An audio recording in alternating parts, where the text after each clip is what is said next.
Hello అండి. Welcome to our channel. నేను మీ సిరి.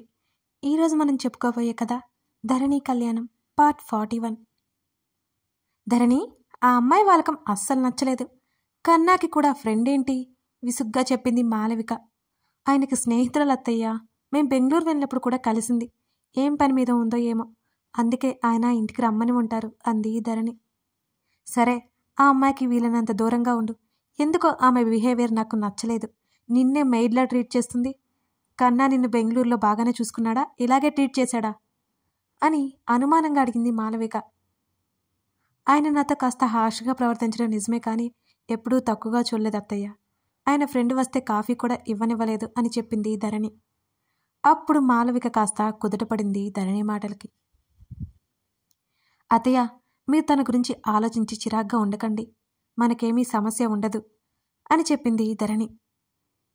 ఎంతోమంది కన్నా ఫ్రెండ్స్ ఈ ఇంటికి వచ్చారు ధరణి, కానీ ఈ అమ్మాయి మాత్రమే చిత్రంగా ఉంది. నేను కన్నా ఫ్రెండ్స్తో చాలా క్లోజ్గా మాట్లాడతాను, కానీ ఈ అమ్మాయి యాటిట్యూడ్ చూపిస్తోంది అని అంది మాలవిక. ఇంకేం మాట్లాడలేదు ధరణి. అవి నిజాలే కాబట్టి. మీరు రెస్ట్ తీసుకున్న అత్తయ్య చిరునవ్వుతో చెప్పి అక్కడి నుంచి రూమ్లోకి వెళ్ళిపోయింది ధరణి. మమ్మీ ఆకలి. వచ్చి రాగానే సోఫాలో బ్యాగ్ పడేసి సుజిత వైపు చూస్తూ అరిచింది జాహ్నవి. నిన్నటి రోజు వరకు దిగులుగా ఉన్న కూతురు ఇవాళ సంతోషంగా ఉండడంతో ఊపిరి పీల్చుకుంది సుజిత. సుజీ, ఏం ఆలోచిస్తున్నావు అని అడిగింది. ఏం లేదు జాను, నువ్వు ముందు వెళ్ళి ఫ్రెష్ అయ్యరా, ఈలోపు ఏదో ఒకటి చేసి తీసుకొస్తాను అని చెప్పింది సుజిత నవ్వుతూ. అలాగే సుజీ అని రూమ్లోకి పరిగెత్తింది జాహ్నవి. డోర్ లాక్ చేసుకుని అప్పటి వరకు బలవంతంగా దాచుకున్న కన్నీళ్లు బయటకు పంపించి కొంత సమయం అలాగే ఉండిపోయింది జాను. సుజిత తన గురించి దిగులు పడుతోందని అర్థమై అందుకే సంతోషంగా ఉన్నట్టు నటిస్తోంది జాను. దేవుని మర్చిపోలేకపోతోంది ఆమె. ఈవినింగ్ గగన్ వచ్చేసరికి ఇంట్లో అందరూ డిన్నర్ చేస్తున్నారు. ధరణి వడ్డిస్తోంది వినకుండా. అంజలి కూడా తింటోంది. గగన్ని చూసి అంజలి కళ్ళల్లో మెరుపు. ధరణి గమనించి కూడా ఊరుకుంది. అందరి వైపు చూసి నవ్వి ధరణి వైపు చూసి వెళ్ళిపోయాడు గగన్. అక్కడ అంజలి ఉందన్న సంగతి కూడా గుర్తులేదు అతనికి.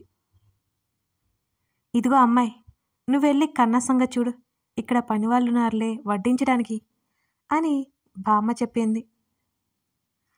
అక్కడి నుంచి గదిలోకి వచ్చేసింది ధరణి. గగన్ వాష్రూమ్లో ఉన్నాడు. స్నానానికి వెళ్ళి ఉంటాడు అనుకుని అక్కడే బెడ్ మీద కూర్చుని అంజలి గురించి గగన్కి చెప్పాలని ఆలోచిస్తోంది ధరణి. టవల్తోనే బయటకొచ్చాడు గగన్. తల తిప్పి గగన్ని సీరియస్గా చూసి ముఖం పెట్టుకుంది ధరణి. కళ్ళు ఎగరేశాడు సన్నగా నవ్వుతూ. అతను ఎక్కడా నవ్వడు, కేవలం ఆమె దగ్గర తప్పితే, అది కూడా ఎందుకో అర్థం కాని విషయం అతనికే. ఏంటండి మీరు అని గగన్ చేతిని పట్టుకుని బెడ్ మీద కూర్చోబెట్టి అతని చేతిలో ఉన్న మరో టవల్ లాక్కుని అతని తలా తొడవసాగింది. ఎప్పటిలాగే ఆమెని చుట్టుకున్నాడతను. ఏమైంది, ధరణి ఎందుకలా ఉందో అర్థం కాలేదు అతనికి. ఇది చలికాలం అండి, ఈ టైంలో ఎవరైనా తలస్నానం చేస్తారా ముద్దుగా విసుక్కుంది ధరణి. గుర్తులేదు, షవర్ కింద నిలబడ్డాను, ఇక్క చేసేశా ఆమె హృదయ భాగంలో ముఖాన్ని ఉంచి చెప్పాడతను. చల్లగా తాకిన అతని స్పర్శకి ధరణి గుండె వేగం పెరిగింది. అలా ఎలా మర్చిపోతారు, ఆరోగ్యం పాడవుతుంది కదా అని ఆమె చెప్తుంటేనే కొంచెం తల ఎత్తి ఆమె కంఠం మీద ముద్దు పెట్టుకున్నాడు. ఉలిక్కిపడి దూరం జరిగింది. ఆమె శరీర పరిమళం అతన్ని వేరే లోకాలకి తీసుకెళ్తోంది. మిస్ అయ్యారా నన్ను అని ధైర్యం తెచ్చుకుని అడిగింది. ఎంత దూరం తర్వాత దగ్గరైనట్టు ఉన్న అతని ప్రవర్తనకి సంతోషపడిపోతూ అడిగింది. ఏమో తెలీదు అని ఆమె నడుము చుట్టూ చేతులు వేసి దగ్గరికి లాక్కున్నాడు. అయ్యో తుడనివ్వండి, జలుబు చేస్తుంది మళ్ళీ అంది ధరణి. నిన్నెవరాపారు అని అన్నాడతను. మీరిలా చేస్తే ఎలా, ఇప్పటికే ఆలస్యమైంది, డిన్నర్ టైం దాటింది అని చెప్పింది ధరణి. ఎప్పుడు ఏదో ఒకటి చెప్తావు, కోపం తెప్పిస్తావు, కానీ ఇప్పుడు కోపం కూడా రావట్లేదు అన్నాడు ఆమెని మీదకి లాక్కుంటూ. అయ్యో వదలండి అంది ధరణి. ఈ డైలాగ్ మార్చవా, విసిగొచ్చేసింది విని విని అని ముఖం చిట్లించాడు గగన్. నవ్వింది ధరణి. అతని ముఖంలో ఎక్స్ప్రెషన్ చూసి ఆమెకి నవ్వొచ్చింది నిజంగానే. ఎర్రగా మారింది గగన్ ముఖం. త్వరగా రండి, ఆకలి వేస్తుంది అని అంది ధరణి. వాట్, ఇంకా డిన్నర్ చేయలేదా నువ్వు అని అడిగాడు. అని తల అడ్డంగా ఊపింది ధరణి. ధరణి, ఆర్ యు మ్యాడ్?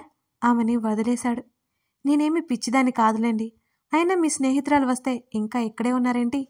కనీసం పలకరించలేదు అని అడిగింది అనుమానంగా. కదా, గుర్తులేదు. కాదు మర్చిపోయాను అన్నాడతను. రెండిటికి తేడా ఏంటో. గుర్తులేదంటే అసలు ఆలోచించలేదు అని అర్థం. మర్చిపోయాను అంటే అసలు ఆలోచించాల్సిన అవసరం లేదని అన్నాడతను. ఇంత అర్థముందా? ధరణి ఆలోచిస్తున్నట్టు ముఖం పెట్టింది కళ్ళు తిప్పుతూ. అమాయకంగా కనిపిస్తున్న ఆ ముఖం చూసి ముద్దుగా అనిపించింది అతనికి. ధరణి, టెంప్ట్ చేస్తున్నావు నీ ఎక్స్ప్రెషన్స్తో అన్నాడతను. అయ్యో, దెబ్బకి దూరం జరిగింది ధరణి. నవ్వు వచ్చినా నవ్వకుండా సీరియస్గా చూశాడు ఆమె వంక. అంటే లేట్ అయిందని అని వెర్రి నవ్వొకటి విసిరింది ధరణి. ఫీలింగ్లెస్ గర్ల్ అంటూ ఒక చూపు చూసి వెళ్తూ వెనక్కి తిరిగి లైక్ ఏ స్టోన్ అని డ్రెస్అప్ అవడానికి వెళ్ళిపోయాడు. అతనిలో ఏ ఫీలింగ్ అయినా ఆమెకి ఇష్టమే. మురిపెంగా చూసింది వెళ్తున్న అతన్నే. ఇద్దరు డిన్నర్ చేయడానికి వెళ్ళితిరి డైనింగ్ హాల్లోకి. జాహ్నవికి దూరంగా ఉంటేనే మంచిది అనుకున్నాడు దేవ్. అలా అయితే అనుకున్నాడు, కానీ ఆమె అల్లరిని మిస్ అయిన ఫీలింగ్ అతనిలో. ధరణి ఫొటోస్ చూస్తూ కూర్చున్నాడు. ఒంటరిగా అనిపిస్తుంటే ధరణిని మొదట ఎప్పుడు చూశాడో గుర్తు చేసుకున్నాడు. ఆమె జ్ఞాపకాలలోకి వెళ్ళిపోయాడు దేవ్. మనం కూడా ఒకసారి వెళ్దాం. సూర్య కోసం అని హైదరాబాద్ వచ్చాడు దేవ్. అప్పటి వరకు బెంగళూరులో ఉండి అంతకు నెల రోజుల ముందే సూర్య వాళ్ళ ఇల్లు హైదరాబాద్కి షిఫ్ట్ అయ్యారు. సూర్య బలవంతంతో వచ్చి అక్కడే ఉన్నాడు దేవ్. కాల్ మాట్లాడుతూ టెర్రస్ మీదకి వెళ్ళాడు ఉదయాన్నే. పిట్టగోడ దగ్గర నిల్చొని ఆ ఇంటి వెనుకగా కిందకి చూశాడు. ఇంటి ముందు ముగ్గులు పెడుతూ కనిపించింది ఒక అమ్మాయి. కాకపోతే ఆ అమ్మాయి ముఖం చెట్ల చాటు నుంచి కనబడలేదు దేవికి. మరోవైపుకి వెళ్ళి చూసేలోపు ఇంట్లోకి వెళ్ళిపోయింది ఆమె. అది పెరడు అని అర్థమైంది. పెరటి వైపు చిన్న ముగ్గు వేసి వెళ్ళిపోయిందని అర్థమైపోయింది. ఆ అమ్మాయి కోసం అరగంట ఎదురు చూశాడు. కనిపించలేదు అతనికి. కిందకి వెళ్ళిపోదాం అనుకునే టైంకి బయటికి వచ్చింది ఆమె. ఆమె ముద్ద ముఖం చాలా నచ్చింది అతనికి. పరికిణి ఓనిలో ఇంకా అందంగా అనిపించింది దేవి కళ్ళకి. ఆమె ఎటు వెళ్తే అటు కళ్ళకు పని చెప్పాడు. మెల్లిగా పక్కింటి గోడ దగ్గరికి వచ్చింది. పక్కింటి గోడ మీద ఒక పిల్లవాడు కూర్చుని ఉన్నాడు. ఏంట్రా అని అడిగింది ఆ పిల్లవాడిని మెల్లిగా. వాళ్ళు ఏదో చేయబోతున్నారని అర్థమై వారి సంభాషణ వినడానికి క్యూరియాసిటీతో చూస్తున్నాడు దేవ్. అక్క, మూవీ టికెట్స్ తెచ్చాను, వెళ్దామా అక్క అని అడిగాడు వాడు. వద్దురా, నాన్నకి తెలిస్తే నా పని అవుట్ అని చెప్పింది ఆమె. అక్క ప్లీజ్ ప్లీజ్, నిన్నే నమ్ముకునున్నా, ఈ ఒక్కసారికి తీసుకువెళ్ళు. నెక్స్ట్ టైం మిమ్మల్ని ఇబ్బంది పెట్టం. మంచి కార్టూన్ మూవీ వస్తుందక్క అని బ్రతిమాలాడు వాడు. చెప్తే వినరా చిన్నా, నేనెలా రావాలి, నాన్నకేం చెప్పాలి? మూతి బిగించి ఆలోచిస్తున్నట్టు ముఖం పెట్టింది. ఆమె ముఖంలో మారుతున్న ఎక్స్ప్రెషన్స్ చూస్తూ దేవ్కి చూపు తిప్పుకోబుద్ధి కాలేదు. అక్క, అంకుల్కి ఎగ్జిబిషన్కి వెళ్తున్నామని చెప్పు ప్లీజ్ ప్లీజ్ అని బ్రతిమాలాడు వాడు. అలాగేలే, ఈ విషయం ఎవరికి తెలియకూడదు. ముందు మన బ్యాచ్కి చెప్పు, నేను టిఫిన్ రెడీ చేయాలి, ఈవినింగ్ వెళ్దాం సరేనా అని అన్నది. థ్యాంక్ యూ అక్క అని అన్నాడు వాడు సంబరంగా. చిన్నగా నవ్వింది. హృదయం మీద చేతిని పెట్టుకున్నాడు దేవ్ ఆమె నవ్వునే చూస్తూ. దేవ్ సార్, భోజనానికి రండి.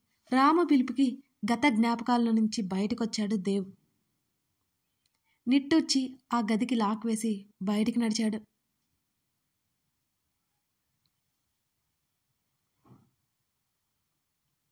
భోజనం కూడా సరిగ్గా చేయకుండానే వెళ్ళిపోయాడు సూర్య. ఆ విషయం గమనించింది ధాత్రి. త్వరగా తినేసి సూర్య కోసం వెళ్ళింది. గదిలో లేడు. తనకి తెలిసి ఎక్కడుంటారో. టెర్రస్ మీదకి వెళ్ళింది.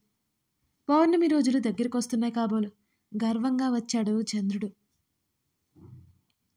చేతులు కట్టుకుని ఆకాశంలో ఉన్న చంద్రుడిని చూడసాగాడు సూర్య. అతని పక్కకు వెళ్ళి నిలబడింది ధాత్రి. వెనుక ధరణి వాళ్ళిల్లు కనబడుతోంది. ధరణి తనని ఆ ఇంట్లో నుండి చూసి ఉంటుంది అనుకుంది ధాత్రి. సూర్యగారు, ఆమె నెమ్మదిగా పిలిచింది అతన్ని. ఒక్కసారిగా తల తిప్పి ధాత్రిని చూసి మళ్ళీ ఆకాశం వైపు చూశాడు సూర్య. ఏమైంది, అలా ఉన్నారు అని అడిగింది ధాత్రి. నీకు అవసరం లేని విషయం అని చెప్పాడు ధాత్రిని చూడకుండా. నాకే అవసరం అని అంది. చురుగ్గా చూశాడు సూర్య. మీరెలా చూసినా నేనేం భయపడను అని అంది ధాత్రి. నీ హద్దుల్లో నువ్వు ఉంటే మంచిది అన్నాడు సూర్య. అతని మాటలు బాధ కలిగించినా పైకి చూపించలేదు ధాత్రి. నా హక్కు, అధికారం మీరైనప్పుడు నేనెందుకు హద్దుల్లో ఉండాలి అని అడిగింది. అంటే అని చిరాగ్గా చూశాడు.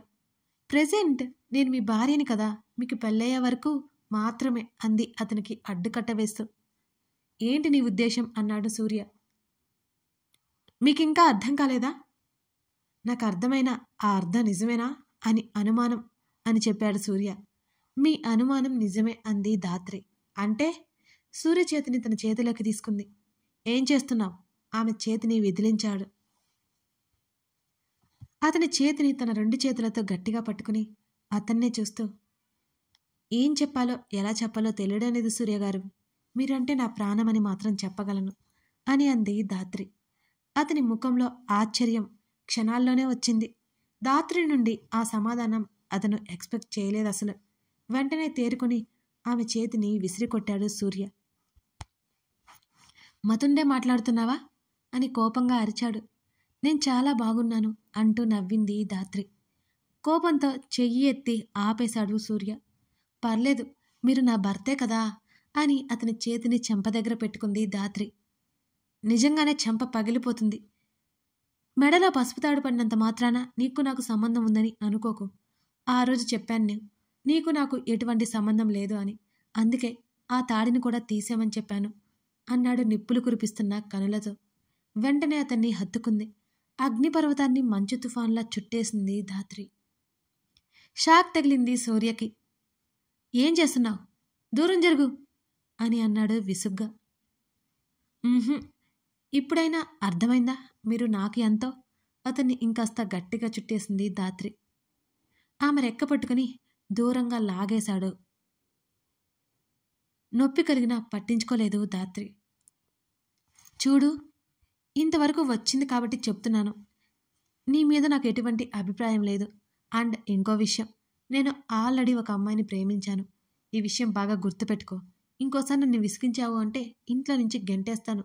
జాగ్రత్త అన్నాడు సూర్య. ఇది నా ఇల్లు కూడా అని వెంటనే అంది ధాత్రి. వాస్తవంలో బ్రతుకు చిరాగ్గా చెప్పి వడివడిగా మెట్లు దిగాడు సూర్య. ఏవండి, ఆగండి అంటూ అతని వెనక పరిగెత్తింది ధాత్రి. ఏయ్, చెప్తే అర్థం కాదా? తన వెంట వస్తున్న ధాత్రిని చూసి చిరాకు పడ్డాడు సూర్య. ఆమె కంటే వేగంగా ముందుకు నడిచాడతను. నేను చెప్పేది నీకు అర్థం కావట్లేదు అని అరుస్తూ అతన్ని అందుకోవాలని వేగంగా మెట్లు దిగింది ధాత్రి. కాలు పక్కకు జరిగి ముందుకు పడింది ధాత్రి. ధాత్రి అమాంతం తన వెనక పడేసరికి ఆ ఫోర్స్కి నేల తాకాడు సూర్య. అతని మీద పడింది ధాత్రి. ధాత్రితో మాట్లాడాలి అని వచ్చిన కళ్యాణి బాల్కనీ సైడ్ మాటలు వినిపిస్తుంటే టెర్రస్ మీదకి వెళ్ళింది. ఏమో అనుకుని అటు నడవడంతో కింద పడిన సూర్య, అతని మీద పడిన ధాత్రి కనిపించారు ఆమెకి. ఆశ్చర్యంగా చూసింది వాళ్ళిద్దరినీ. సూర్యకి కూడా ధాత్రి అంటే ఇష్టమేమో అనుకుని ఇంకా అక్కడే ఉంటే వాళ్ళకి ఇబ్బంది అవుతుందని వెళ్ళిపోయింది కళ్యాణి. డిన్నర్ చేయడానికి డైనింగ్ హాల్లోకి వచ్చారు ధరణి, గగన్లు. ఐటమ్స్ మరోసారి వేడి చేసి డైనింగ్ టేబుల్ మీద పెట్టింది ధరణి. గగన్ కిందకి రాగానే అతని కోసం బయటకొచ్చింది అంజలి. అంజలి డ్రెస్ చూసి చిరాగ్గా అనిపించింది ధరణికి. హలో గగన్ అని పిలిచింది వయ్యారంగా. ఒకసారి అంజలిని చూసి చెప్పి ధరణి త్వరగా పెట్టు అని అన్నాడు గగన్. షార్ట్ డ్రెస్లో ఉన్నా సరే తనని పట్టించుకొని గగన్ని చూసి కోపంగా పళ్ళు నూరుకుంది అంజలి. వాళ్ళిద్దరినీ గమనిస్తూ గగన్కి తినిపిస్తూ తను తినసాగింది ధరణి. గగన్, రేపటికి నీ ప్లాన్స్ ఏంటి అని వాళ్ళకి ఎదురుగా కూర్చుంది అంజలి. ధరణికి చిరాగ్గా అనిపించింది. కొంచెం కూడా మేనర్స్ లేదు ఈ అంజలికి అనుకుంది ధరణి. ఉన్నాయి, ధరణి నేను టూర్ ప్లాన్ చేశాం అని అన్నాడు ఫోన్ చూస్తూ. ఆశ్చర్యంగా చూసింది ధరణి. మళ్ళీ అంజలికి ఎదురు దెబ్బ తగిలినట్టు అనిపించింది. గగన్ అని అంజలి ఏదో మాట్లాడేలోపు, ధరణి నాకు ఫుల్ టైర్డ్ అయ్యాను, రెస్ట్ తీసుకుంటాను, నువ్వు వచ్చే అంటూ ధరణికి చెప్పి గుడ్ నైట్ అంజు అని అంజలితో చెప్పి వెళ్ళిపోయాడు తన గదికి. ధరణి నవ్వుకుంది. ఛ అని విసుగ్గా అక్కడి నుంచి వెళ్ళిపోయింది అంజలి. పాలంటే గగన్కి నచ్చవు, జ్యూస్ అంటే అసలే చలిగా ఉంది, సరిగ్గా భోజనం చేయలేదు అనుకుని గగన్ కోసం సూప్ చేసి తీసుకువెళ్ళింది ధరణి. అప్పటికే నిద్రపోతున్నాడు అతను. అదేంటి ఈరోజు ఇంత త్వరగా పడుకున్నారు అనుకుని, ఏవండి లేపబుద్ధి కాకపోయినా తప్పక పిలిచింది ధరణి. చిన్నగా కదిలాడతను. సరిగ్గా తినలేదు, సూప్ తాగండి అని చెప్పింది ధరణి. నాకు స్టమక్ ఫుల్ అయింది, నువ్వే తాగేసాయి అని అన్నాడతను. ప్లీజ్ కొంచెం, ధరణి బ్రతిమాలింది. బలవంతంగా కళ్ళు తెరిచి లేచి కూర్చున్నాడు. సగం తాగి గ్లాస్ పక్కన పెట్టేశాడు. ఇప్పుడు పడుకోమంటావా అని అడిగాడు గగన్. హాయిగా బజ్జోండి అని నవ్వింది ధరణి. గుడ్ నైట్ అని ఆమెను దగ్గరికి లాక్కొని గట్టిగా హగ్ చేసుకుని కళ్ళు మూసుకున్నాడు అతను. అతని జుట్టులోకి వేళ్లు పొనిచ్చి నిమరసాగింది ధరణి. గగన్ ఎక్కడికో వెళ్ళాలి అని అంజలితో అన్నాడు. ఎక్కడికి వెళ్ళాలి ఆలోచిస్తూ ఉండిపోయింది ధరణి. తలుపు కొట్టినట్టు అనిపించడంతో వచ్చింది ఎవరో అర్థమై చిరాకేసింది ధరణికి. కథ కొనసాగుతోంది. ఇంతకీ ఎవరు వచ్చి ఉంటారు తెలుసుకోవాలి అంటే తర్వాత భాగం కోసం చూడాల్సిందే. ఈ కథ మీకు నచ్చినట్లయితే లైక్ చేయడం మరవద్దండి. మీరేమి గెస్ చేస్తున్నారో మీ కామెంట్స్లో తెలపండి. అలాగే మన ఛానల్కి కొత్తగా వచ్చినట్లయితే సబ్స్క్రైబ్ బటన్ మీద అలా క్లిక్ చేసేయండి. Thank you for watching this video.